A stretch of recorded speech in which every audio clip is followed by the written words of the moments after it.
Bertemu kembali. Hari ini kita akan belajar tentang definisi fonetik dan fonemik. Dalam tajuk definisi fonetik dan fonemik, kita akan belajar tentang konsep bunyi, konsep fonem, konsep alofon, konsep huruf dan konsep suku kata. Hasil pembelajaran dalam topik definisi fonetik dan fonemik, murid seharusnya dapat mengatakan definisi bidang fonetik dan fonemik, menjelaskan dan membezakan konsep bunyi, fonem, huruf dan suku kata, serta menentukan fonem dan alofon. Definisi fonetik, fonologi dan fonemik. Kita lihat dulu definisi fonetik. Bidang fonetik. Bidang ini ialah sub-bidang linguistik yang mengkaji cara bunyi-bunyi bahasa dihasilkan atau dilafazkan oleh organ-organ pertuturan manusia. Antaranya termasuklah organ atau alat pertuturan seperti gusi, lidah, lelangit, anak tekak, pita suara dan sebagainya. Bidang ini terbahagi kepada tiga, iaitu fonetik artikulatori, fonetik akustik dan fonetik auditori. Bidang fonetik artikulatori. Fonetik artikulatori menumpukan kajian pada fungsi organ pertuturan dan cara organ tersebut menghasilkan bunyi-bunyi tertentu. Kajiannya juga meliputi pengklasifikasian bunyi-bunyi tersebut mengikut cara penghasilan dan daerah artikulasinya serta menentukan lambang fonetik tertentu bagi sesuatu bunyi. Bidang fonetik akustik. Fonetik akustik mengkaji unsur-unsur fizikal yang terkandung dalam bunyi-bunyi pertuturan yang ditransmisikan oleh mulut penutur ke telinga pendengar. Dengan kata lain, fonetik akustik mengkaji unsur bunyi yang terdiri daripada gelombang-gelombang bunyi yang mempunyai kelangsingan dan kelantangan tertentu. Bidang fonetik auditori. Fonetik auditori pula merupakan kajian tentang bagaimana bunyi yang dilafazkan oleh penutur itu didengar atau diterima dan dikenal pasti oleh pendengar. Saraf pendengaran pendengar menganalisis bunyi-bunyi itu sebagai suatu ujaran yang bermakna.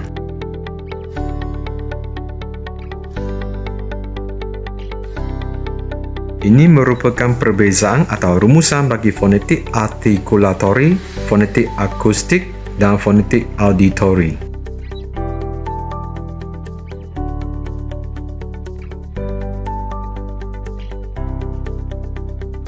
Definisi bagi bidang fonologi. Bidang fonologi merupakan subdisiplin linguistik yang mengkaji pengorganisasian dan penstrukturan bunyi yang dibuat secara sistematik mengikut sistem bunyi sesuatu bahasa. Kajiannya adalah tentang penyebutan apa-apa juga item linguistik, meliputi penyebutan perkataan frasa, klausa atau ayat. Umumnya, bidang fonologi menghuraikan susunan, fungsi dan cara bunyi-bunyi bahasa distrukturkan untuk menimbulkan makna-makna yang berbeza, sama ada dalam bentuk kata atau unit-unit linguistik yang lain dalam sesuatu bahasa. Definisi fonemik. Bidang fonemik ialah bidang yang menganalisis bunyi-bunyi untuk menentukan sama ada bunyi itu boleh menjadi unsur pembeza makna ataupun tidak. Jika sesuatu bunyi atau kumpulan beberapa bunyi yang hampir-hampir sama itu berfungsi membezakan makna, maka bunyi itu merupakan satu fonem atau satu fitur distinktif. Bidang fonemik penting dalam penentuan sistem ejaan bagi sesuatu bahasa. Jika sistem ejaan sesuatu bahasa itu menunjukkan banyak persamaan sebutan bunyi abjad dengan sebutan lambang-lambang fonem yang sebenarnya, maka sistem ejaan itu dikatakan bersifat fonemik.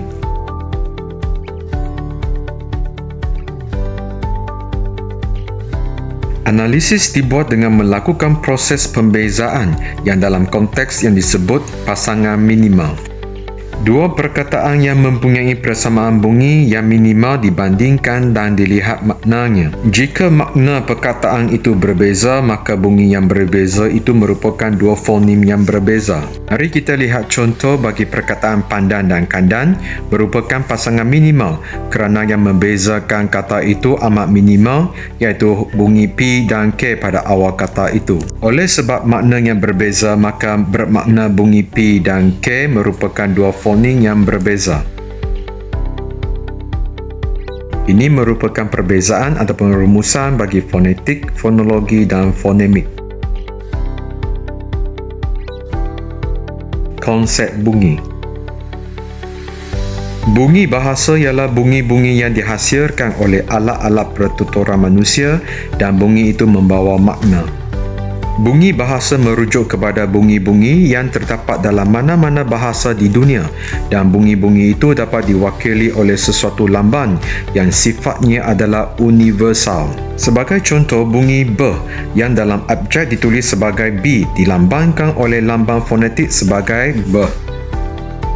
Lambang ini digunakan oleh semua bahasa di dunia sebagai lambang bunyi atau lambang fonetik bagi bunyi itu.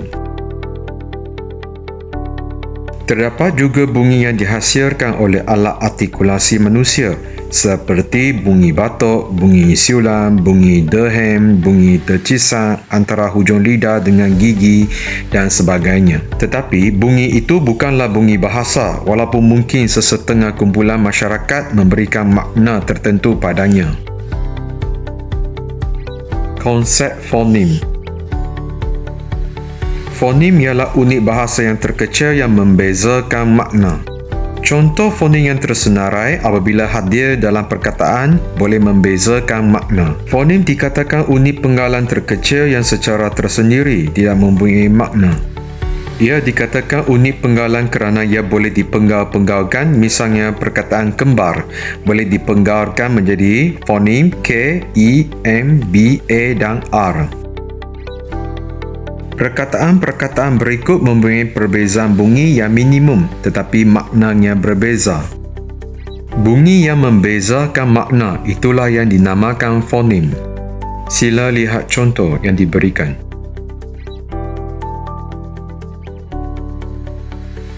Konsep alofong. Alofong ialah variasi atau kelainan bunyi bagi sesuatu fonem. Alofong-alofong bagi sesuatu fonem itu mempunyai ciri-ciri fonetik yang sama dan mempunyai lambang asas yang sama. Kelainan bunyi itu wujud kerana kehadiran fonem itu dalam sesuatu kedudukan atau posisi tertentu dalam perkataan. Sebagai contoh, kita boleh lihat bunyi A dalam kurungan. Konsep huruf. Huruf ialah abjad yang mewakili bunyi dalam sistem ejaan dan tulisan sesuatu bahasa. Abjad dalam bahasa Melayu ada 26 dan ditulis dalam bentuk tulisan Romawi. Huruf-huruf itu mempunyai namanya tersendiri.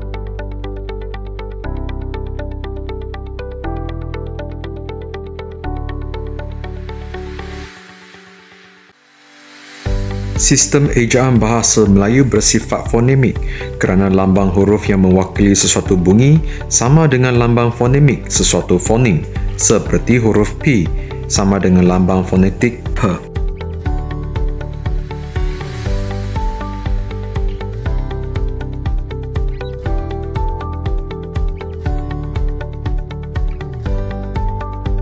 Konsep suku kata. Suku kata ialah unit bunyi atau kumpulan unit bunyi yang membentuk sesuatu perkataan. Suku kata boleh terdiri daripada satu bunyi vokal atau gabungan bunyi vokal dengan bunyi konsonan. Berikut merupakan contohnya.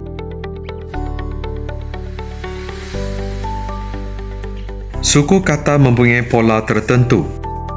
Suku kata terbahagi kepada dua jenis, iaitu suku kata terbuka dan suku kata tertutup. Suku kata tertutup ialah suku kata yang diakhiri oleh bunyi vokal, manakala suku kata tertutup ialah suku kata yang diakhiri oleh bunyi konsonan.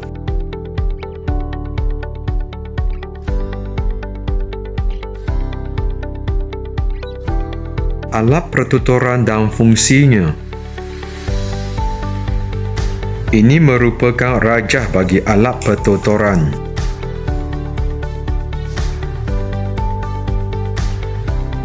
Kita lihat beberapa alat-alat pertuturan yang penting dan fungsinya. Bibir. Bibir berada di bahagian luar mulut. Organ ini terdiri daripada otot kenyal yang boleh dihamparkan dan dibundarkan.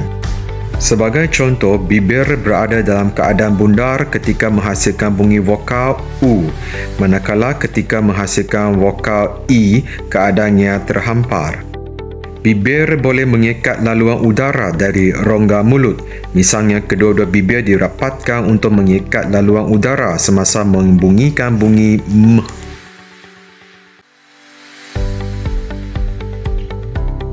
Gigi. Walaupun gigi tidak begitu aktif, gigi juga berperanan dalam penghasilan bunyi-bunyi bahasa. Alat pertuturan ini tidak boleh digerak-gerakkan tetapi boleh berfungsi sebagai tempat sekatan udara dilakukan. Gigi berperanan untuk menahan udara daripada terus keluar melalui rongga mulut. Fungsi gigi penting dalam penghasilan beberapa bunyi konsonan pinjaman.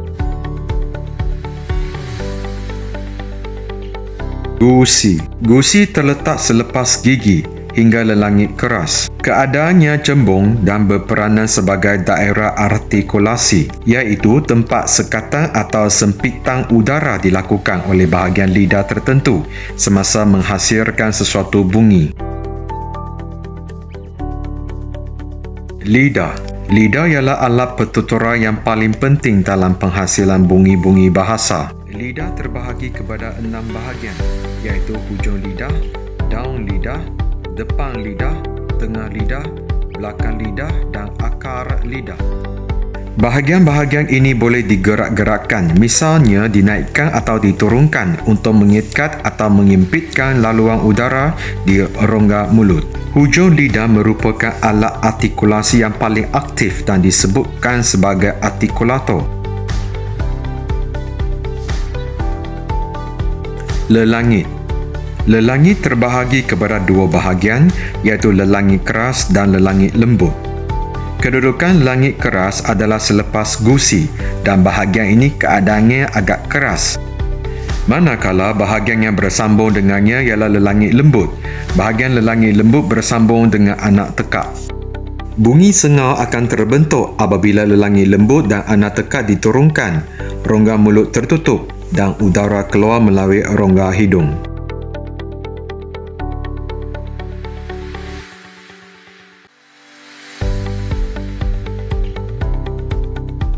Anak tekak. Alat pertuturan ini berada di belakang rongga mulut dan bersambung dengan lelangit lembut. Anak tekak lazimnya berfungsi bersama-sama dengan lelangit lembut dalam penghasilan bunyi. Misalnya, kedua-duanya diturunkan untuk menutup rongga hidung. Rongga. Rongga merupakan tempat laluan udara yang keluar daripada paru-paru. Rongga terbahagi kepada 3, iaitu rongga tekak, rongga mulut dan rongga hidung. Rongga mulut dan rongga hidung boleh dibuka dan ditutup. Jika lelangit lembut dan anak tekak diturunkan, maka rongga mulut tertutup dan rongga hidung terbuka.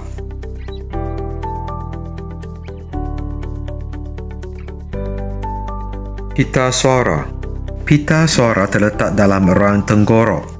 Pita suara sebenarnya terdiri daripada selaput suara yang lembut yang boleh berkeadaan renggang atau rapat. Pita suara penting untuk menentukan sesuatu bunyi itu sama ada bersuara atau tidak bersuara.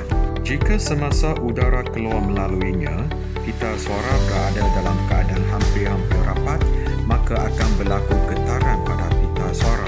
Bunyi yang terhasil ialah bunyi bersuara. Manakala, jika semasa udara keluar melaluinya keadaan pita suara renggang, tiada getaran berlaku, maka bunyi yang terhasil ialah bunyi tak bersuara. Rahan. Rahan merupakan bahagian yang bertulan pada bahagian dagu. Rahan boleh dibuka dan ditutup. Kedudukan rahan sama ada terbuka luas, separuh ruas atau sempit tanpa menentukan jenis vokal. Jika rahan terbuka luas, maka vokal yang terhasil ialah vokal luas. Jika rahan terbuka sempit, vokal yang terhasil ialah vokal sempit. Tenggorok ataupun laring. Tenggorok ataupun laring merupakan saluran tempat laluan keluar udara dari paru-paru. Melalui tenggorok, udara akan ke rongga tekak, rongga mulut atau rongga hidung. Konsep-konsep penting dalam penghasilan dan penggolongan bunyi. Terdapat 6 konsep yang akan kita lihat dalam penghasilan dan penggolongan bunyi.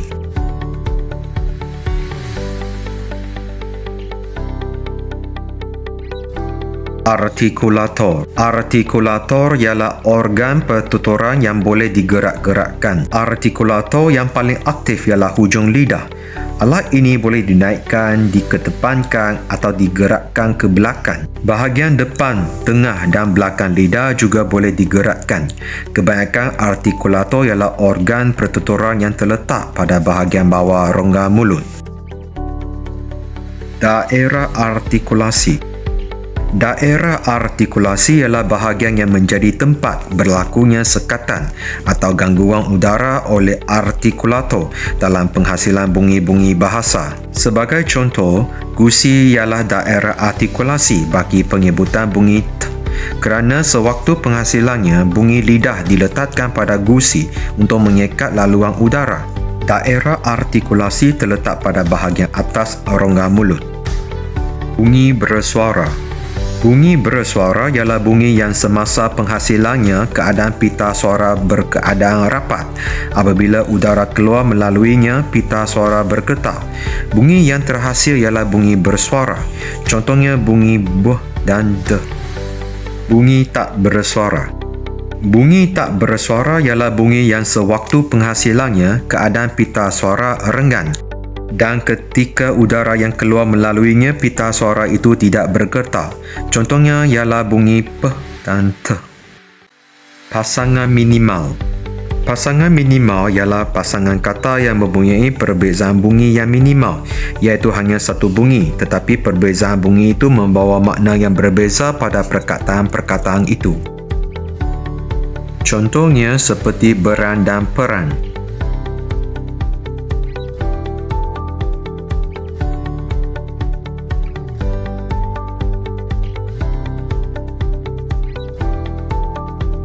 Pasangan minimal digunakan untuk menentukan sama ada sesuatu bunyi itu merupakan satu fonim atau tidak. Variasi bebas. Variasi bebas adalah kebalikan daripada pasangan minimal.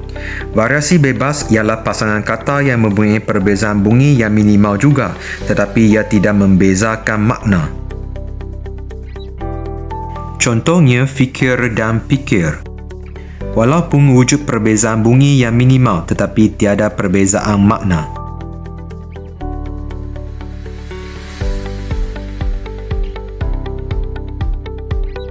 Setakat ini sahaja untuk hari ini. Kita jumpa lagi.